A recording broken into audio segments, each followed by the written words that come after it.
Orang beriman ialah orang yang menerima kehendak Allah di dalam hidupnya, dan di dalam ketaatan mereka kepada kehendak Allah, mereka mengalami transformasi yang luar biasa untuk mempersiapkan mereka dipakai oleh Allah untuk mengubah dunia ini.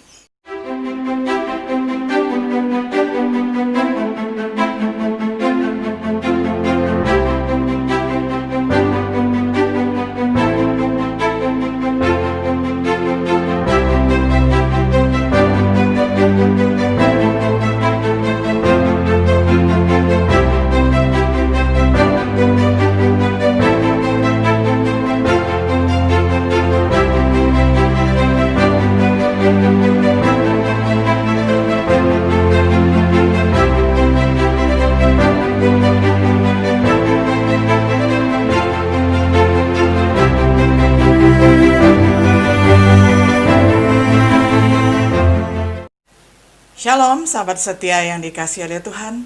Kita jumpa lagi di dalam acara Renungan Sahabat Setia. Kali ini kita akan membahas satu tema, kesaksian hidup beriman. Saya akan membacakan firman Tuhan dari Habakuk, Roma, dan Ibrani. Pertama-tama dari Habakuk 2 ayat 4b, tetapi orang yang benar itu akan hidup oleh percayanya. Dari Roma 1 ayat 17, sebab di dalamnya nyata kebenaran Allah yang bertolak dari iman dan memimpin kepada iman, seperti ada tertulis, orang benar akan hidup oleh iman. Dan dari Ibrani 10 ayat 38, tetapi orangku yang benar akan hidup oleh iman, dan apabila ia mengundurkan diri, maka aku tidak berkenan kepadanya. Saudaraku yang dikasihi oleh Tuhan, kedua bacaan dari Perjanjian Baru itu mengacu kepada Habakuk yang kita baca terdahulu. Kalau kita melihat sekilas tentang kitab Habakuk, ditulis oleh Nabi Habakuk sekitar tahun 605 sebelum Masehi sampai 586 sebelum Masehi. Sebelum kerajaan Yehuda berada di dalam era pembuangan, kitab ini merupakan kitab ke-8 dari ke-12 kitab nabi-nabi kecil. Penulis kitab ini hidup sezaman dengan seorang nabi yang bernama Yeremia. Ia merupakan seorang nabi yang berasal dari Yehuda. Nah, kitab ini memiliki ayat kunci yang kita baca itu tadi, yakni di dalam pasal 2 ayat 4b.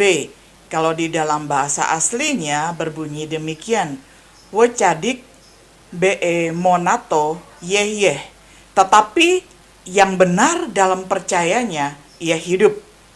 Sedangkan di dalam terjemahan barunya adalah, tetapi orang yang benar itu akan hidup oleh percayanya. Akar kata eman, percaya ataupun iman, kalimat ini dikutip di zaman gereja mula-mula yang berbunyi, orang benar akan hidup oleh iman, yang tadi kita baca di dalam Roma 1 ayat 17. Lalu di dalam Galatia, orang yang benar akan hidup oleh iman. Nah, lalu di dalam Ibrani yang tadi kita baca, orangku yang benar akan hidup oleh iman. Jadi semuanya ini memiliki latar belakang dikutip dari kitab Habakuk. Saudara, melalui ayat kunci ini kita mau belajar dua dinamika atau dua kegiatan kesaksian kehidupan orang-orang beriman. Yang pertama, kita mau belajar tentang orang beriman menjadi instrumen Allah untuk transformasi. Yang kedua, bertekun di dalam iman karena besar upahnya. Mari kita perhatikan pelajaran pertama. Orang beriman menjadi instrumen ataupun menjadi alat berkat Allah untuk transformasi, mengadakan pembaruan ataupun perubahan. Orang yang beriman adalah orang yang mengarahkan pandangannya kepada kekekalan. Jadi sementara dia sambil berjalan, sambil berziarah, sambil hidup sebagai musafir di muka bumi ini, tetapi pandangannya, harapannya, cita-citanya diarahkan kepada di alam kekekalan, kepada masa yang akan datang, masa eskatologi ketika kita akan hidup selama-lamanya bersama dengan Allah. Nah, orang yang beriman kepada Tuhan adalah orang yang mendapatkan kekuatan yang besar di dalam hidupnya, sehingga hidup mereka dapat dipakai untuk menjadi alat berkat terbesar bagi umat manusia di sepanjang zaman. Orang yang beriman menjadi instrumen Allah untuk transformasi dunia bisa kita lihat ke dalam kehidupan orang-orang yang sudah diubahkan ketika dia hidup di dalam iman percayanya mengiring Tuhan. Jadi bagi mereka yang hidupnya telah diubah dan diberkati oleh Tuhan, dapat menjadi berkat bagi umat manusia pada umumnya dan gereja pada khususnya. Orang beriman ialah orang yang menerima kehendak Allah di dalam hidupnya, dan di dalam ketaatan mereka kepada kehendak Allah, mereka mengalami transformasi yang luar biasa untuk mempersiapkan mereka dipakai oleh Allah untuk mengubah dunia ini. Kita mau melihat dua anak manusia di luar Alkitab, contohnya ya, yang sudah menjadi inspirasi bagi jutaan umat manusia di muka bumi ini. Pertama-tama terdapat di dalam diri Francis Jane Crosby, lahir di Southeast Putnam County, New York, Amerika Serikat, tanggal 24 Maret tahun 1820, dan dia meninggal di Bridgeport, Connecticut, 12 Februari tahun 1915. Nah, pada umur 94 tahun, dia hidup berarti berumur 94 tahun. Dan biasanya dia dikenal sebagai Fanny Crosby, tetapi kadang-kadang juga sebagai Frances Van Alstyne ya. Ini adalah seorang penulis ataupun seorang penulis lagu dari Amerika Serikat yang dikenal himnenya ya. Jadi dia menulis banyak sekali himne Kristen Protestan. Dia adalah salah satu himnistis yang paling produktif di dalam sejarah. Dia menulis lebih dari 8.000 lagu meskipun ia buta sejak dari bayi. Dan dia terkenal berbicara sebagai public speaker di depan umum, dan dia juga adalah salah satu wanita yang paling terkenal di Amerika Serikat. Nah, ini adalah contoh tokoh yang beriman, karena walaupun anggota tubuhnya tidak sesempurna kita, kalau kita semuanya bisa melihat sekarang ya. Nah, sedangkan Fanny Crosby sejak dari bayi sudah menjadi buta, tetapi dia produktif karena dia mengenal Tuhan. Di dalam himnenya, di dalam lagu-lagu yang begitu terkenal, dia menuliskan puji-pujian kepada Allah. Nah, inilah gambarannya ya. Jadi ini adalah potret dari Fanny Crosby yang begitu terkenal. Dia menulis banyak lagu yang masih dinyanyikan oleh gereja sepanjang masa sampai pada hari ini. Nah, ini adalah contoh anak Tuhan yang mengubah kehidupan di muka bumi ini, sekalipun dia buta, tetapi dia dapat menjadi saksi orang yang beriman, menyaksikan imannya melalui tulisan, melalui mengarang lagu, melalui syair-syairnya yang begitu terkenal sampai pada hari ini. Contoh kesaksian yang kedua adalah dari Ludwig van Beethoven. Dia dibaptis pada tanggal 17 Desember tahun 1770 di Bonn, wafat atau meninggal dunia pada tanggal 26 Maret tahun 1827 di Wina. Dia adalah seorang komponis musik yang terkenal dari Jerman. Karyanya yang terkenal adalah Simfoni kelima dari ke-9 dan juga lagu piano Für Elise. Saya suka sekali ya kalau mendengarkan orang memainkan lagu Für Elise.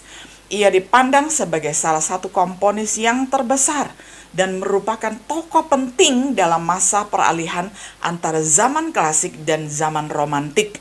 Semasa muda, ia adalah pianis klasik.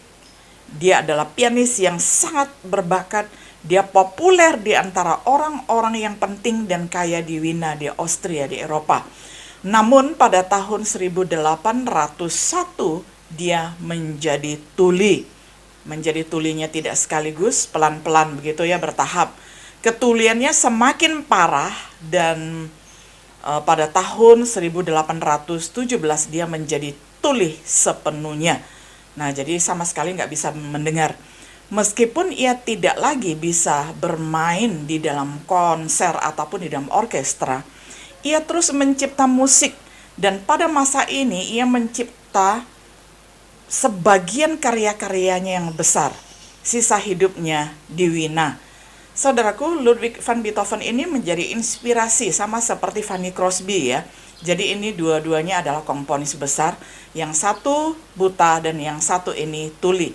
Nah, Ludwig van Beethoven lagunya sangat agung dan sangat mulia, sangat terkenal dan dinyanyikan oleh gereja Kristen sampai pada hari ini. Salah satu lagunya yang terkenal adalah Joyful, Joyful We Adore Thee. Kesukaan yang ceria hanya ada padamu ya. Kesukaan yang ceria hanya ada padamu. Nah, kira-kira seperti itu kalau terjemahan di dalam bahasa Indonesianya banyak sekali ya.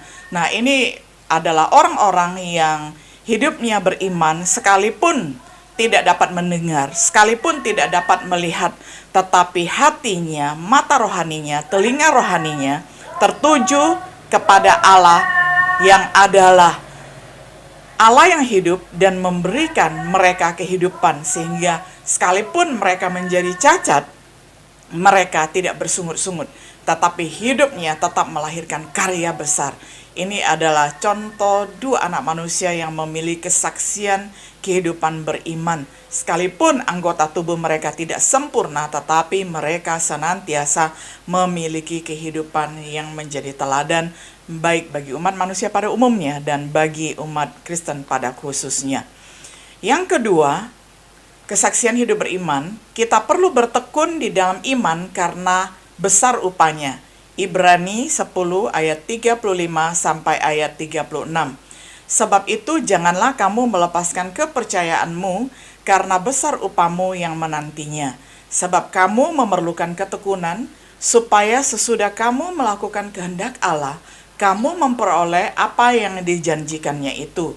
Saudaraku yang dikasihi oleh Tuhan, keselamatan yang kita terima ini memang adalah gratis, adalah anugerah, adalah kasih karunia Allah semata, pemberian Tuhan tanpa usaha kita. Sedangkan upah surgawi akan kita peroleh melalui pengorbanan kita setelah kita diselamatkan. Ketika kita berjerih lelah, kita melayani, kita bekerja tiada mengenal lelah selama mengikut Tuhan.